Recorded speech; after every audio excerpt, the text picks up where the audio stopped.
Real Madrid didn't bring in Xabi Alonso just to maintain the status quo. They brought him in to lead a revolution. Expectations were sky high. Fans wanted dominance, they wanted transformation, and at first glance, that's exactly what they got. But it only took one match to shatter the illusion. The Xabi Alonso era has kicked off like a roller coaster, full of highs, but already showing serious warning signs. Yes, it's still early days, but let's be honest, there are clear, urgent problems that need fixing. So what's going wrong? Is it the system, the players, or something much deeper? Well, the truth goes far beyond the pitch, and we're about to break it all down. There's no excuse for what we saw. Not at this level, not from Real Madrid. Take Marco Asensio. He's put himself in a tough position because Alonso is evaluating every player. Every performance counts, and in that moment, both Asensio and Rudiger failed the test. 3 goals conceded in just 24 minutes. That hadn't happened to Real Madrid in over 2 decades. It was embarrassing. Madrid looked nothing like a team ready to dominate Europe. They were completely outplayed by one of the world's most informed sides. And if fans have learned anything from last season, it's this: Real Madrid's defense is broken. It doesn't matter how many Galacticos they have up front. If the backline keeps leaking goals like this, the team won't win anything.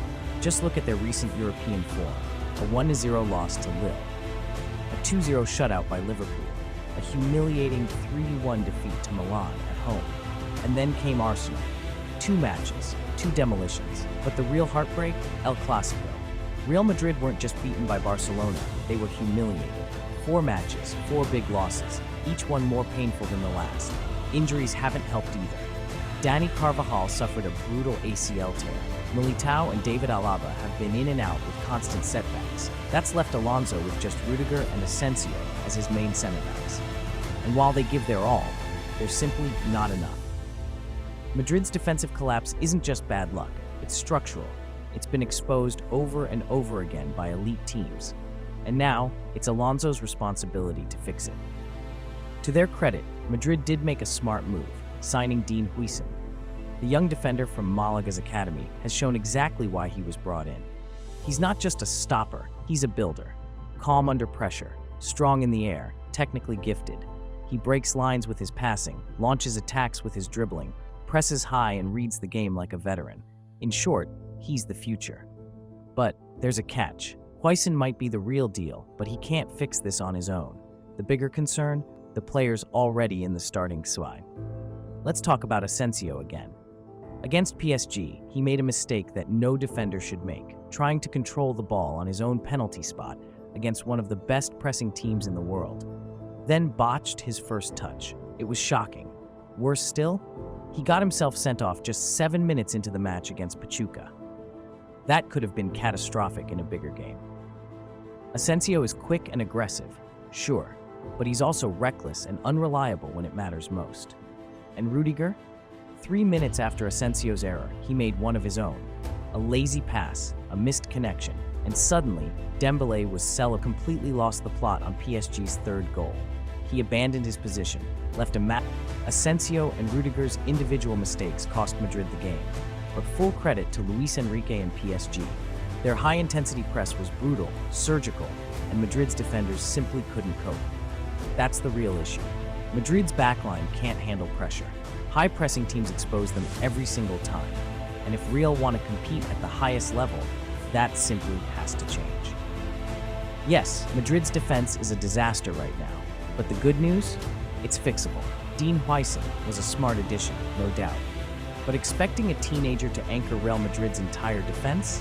That's unrealistic. The club knows it too, and they've moved fast. Signing Alvaro Carreras for $50 million is a big step forward. A well-rounded left back, solid at both ends of the pitch, he'll definitely help the cause. But he's not a center back, so Madrid still need another elite central defender. Until then, their defensive woes aren't going away. Now let's talk tactics. Xabi Alonso started strong at the Club World Cup. His 3-4-3 and 5-3-2 systems were working. Madrid dominated Juventus, handled Dortmund, things were clicking. But then came PSG, and Alonso changed everything. He rolled out a 4-3-3, and it backfired spectacularly.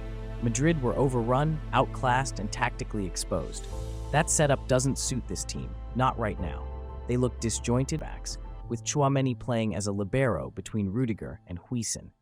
It adds structure, helps build from the back, and offers way more defensive stability. But there's a catch. Playing a 3-4-3 or a 5-3-2 means someone up front has to sit. And with the amount of star power in this dressing room, that's a massive problem. Trying to fit Mbappe, Vinicius, Bellingham, and Rodrigo into one starting S9 has been a tactical nightmare. The chemistry just isn't there. Rodrigo looks halfway out the door. We haven't seen him once during the Club World Cup. And the trio of Mbappe, Vinny, and Bellingham against PSG, flat out embarrassing. Let's be real, Xabi Alonso made a mistake starting Gonzalo alongside Mbappe and Vinicius. But the bigger issue was the attitude of the stars. They didn't press, they didn't defend, they didn't fight. Bellingham lost the ball that led to PSG's third goal and didn't even chase it down. Just stood there. Mbappe and Vinicius were totally switched off. No tracking back, no urgency, just jogging while PSG built up wave after wave of attack. Gonzalo? He's been Madrid's top scorer in the tournament, but in that match, he was left completely isolated. No support, no service, nothing. Just look at the play where Hakimi had all the time frame. Here's the truth. Mbappe and Vinicius Jr. are world-class talents. Blistering pace, insane dribbling, match-winning brilliance. But when it comes to defensive effort, they vanish. These two living together on the same pitch was always going to be tricky. But nobody thought it would be this bad. They don't track back, they don't cover space, and they don't seem interested in anything beyond the final third. For a team trying to win everything, that's a massive liability. Signing Mbappe was Florentino Perez's ultimate dream, and he finally made it happen. From a soccer perspective, who wouldn't want Mbappe? He's the guy every team dreams about. But the reality is, having two alphas fighting for the spotlight has caused serious friction in Madrid's attack. Instead of stepping up his game to match Mbappe, Vinicius seems to be slowly fading. He's getting crushed mentally. He's stuck in a cycle of hot and cold performances, swinging from decent games to absolute disasters, like his recent match against PSG.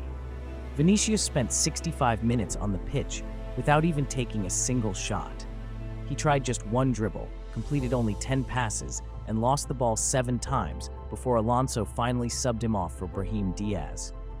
Remember when Vinicius boldly claimed, "I'll do it 10 more times if I have to"?